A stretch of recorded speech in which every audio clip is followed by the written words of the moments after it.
দেখেন ভাবি আপনাদের রোবট। তাই তো গো ভাই, একবারে অবিকল মানুষের মতন দেখতে।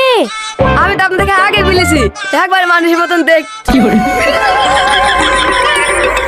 ব্যাপার, আমি তুই রোবট অর্ডার দিইনি, ভুলে পাঠিয়েছে নাকি? আমাদের রোবট খুব পছন্দ হয়েছে। এই লাও ভাই, তোমার 50 লাখ টাকা চেক।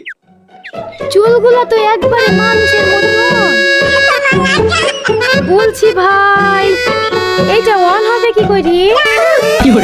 দেখতে পাচ্ছেন না রোবট লয়েছে, মুঝে কোম্পানি থেকে অন করি পাঠিয়েছে।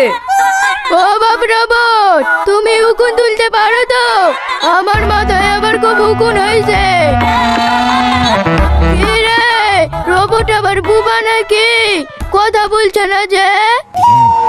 এদিকে 50 লাখের জরিমানা, আবার রাস্তায় বেড়ালেই পুলিশের ভয়। তাকে নিয়ে আদির বাড়িতে কদিন রোবট সেজে থাকি। হ্যাঁ পারি। ও মা, এই দেখো রোবটে বাংলা কথা বলছে।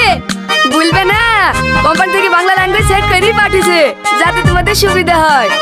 ভালো ভালো, খুব ভালো। মা, রোবটটা গেলে ঘরে চলো।